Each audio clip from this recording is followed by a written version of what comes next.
My name is Sakshi Parate and my topic is distillation technique. Now, distillation refers to a selective boiling or subsequent condensation of a component in a liquid mixture. Distillation may result in essentially complete separation, that is, nearly pure components are obtained, or it may be partial separation that increases the concentration of a selected component in a mixture. The process of distillation exploits the difference in the boiling points of the components in the liquid mixture by forcing one of them into gaseous states. It is important to note that distillation is not a chemical reaction, but it can be considered as a physical separation process. In simple words, distillation process involves the conversion of a liquid into vapor that is subsequently condensed back to liquid form. It is exemplified at its simplest when a steam from a kettle becomes deposited as drops of distilled water on the cold surface. Mm. Next is the principle of distillation. The main principle for operation of a distiller is very simple. Water is heated to boiling point in an enclosed container. As the water evaporates, inorganic chemicals or the large non-volatile organic chemicals and the microorganisms are left behind or are often killed off in the boiling chamber. Now, types of distillation. There are various types of distillation methods. First, here we see is a simple distillation process. Simple distillation involves heating the liquid mixture to the boiling point and immediately condensing the resulting vapors. This method is only effective for mixtures wherein the boiling points of the liquid are considerably different. That is, a minimum difference of about 25 degrees Celsius is important. The purity of the distillate, that is, the purified liquid, is governed by Raoult's law. Most methods of distillation used by industries and in laboratory research are variations of simple distillation itself. During the heating of mixtures of substances, the most volatile or the lowest or the component having lowest boiling point distills first and the others distill subsequently or do not at all. Um, this method is reasonably adequate for separating liquids of widely diverging boiling points. Next is the fractional distillation. Sometimes simple distillation is not efficient for separating liquids whose boiling points are like close to each other, like close to one another.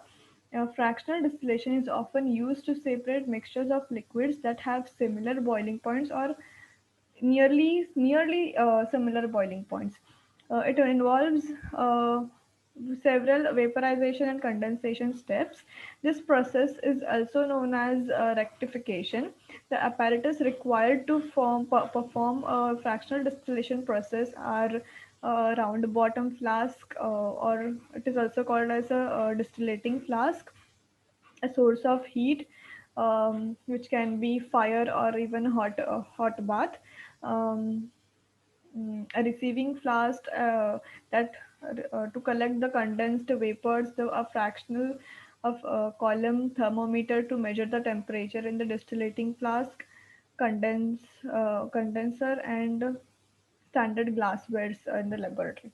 When heated, the liquid mixture is converted into vapors that rise into the frictional column. The vapors now cool and condensed into the walls of the condenser. The hot vapors eliminating from the distillating flask now heat and condense vapor, creating new vapors. Next, we come to steam distillation. Steam distillation is often used to separate heat sensitive components in a mixture. It is applicable when the material to be distilled is immiscible, that is, it is incapable of mixing and chemically non reactive with water. Examples of such materials include fatty acids or soybean oils. The usual procedure is to pass steam into the liquid in the still to supply heat and cause evaporation in the liquid. This is done by passing steam through the mixture, which is slightly heated to vaporize some of it.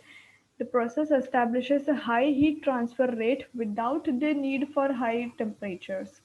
The resulting vapor is condensed to afford the required distillate.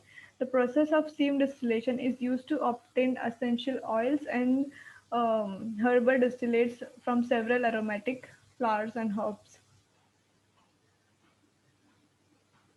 Next is the vacuum distillation. Vacuum distillation is ideal for separating mixtures of liquids with very high boiling points.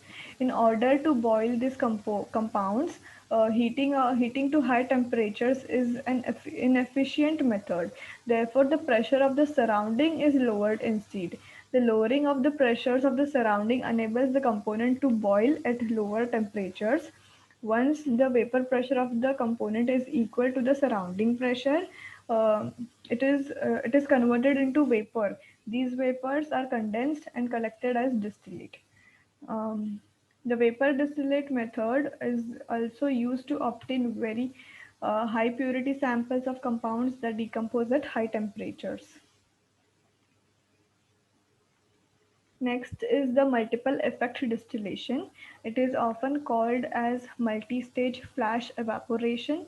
It is it is an elaborated method of simple distillation. Here the liquid is simply passed from a container under high atmospheric pressure to one under lower pressure. The reduced pressure causes the liquid to vaporize rapidly. The resulting vapor is then condensed into distillate.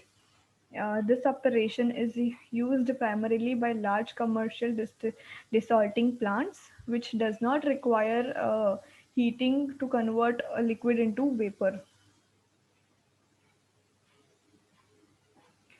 Now, lastly, we come to applications of distillation. Um, Distillation plays an important role in many water purification techniques. Many desalination plants incorporate this method in order to obtain drinking water from seawater.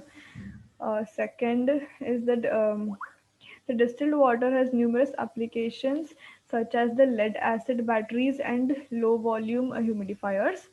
Next is many fermented products such as alcoholic beverages are purified with the help of this method. Many perfumes and food flavorings are obtained from herbs and plants via distillation. Oil stabilizers is a very important type of distillation that reduces the vapor pressure of the crude oil, enabling safe storage and transportation. Air can be separated into nitrogen, oxygen, and argon by employing the process of cryogenic distillation. Distillation is also employed on an industrial scale to purify the liquid products obtained from the chemical synthesis. Thank you.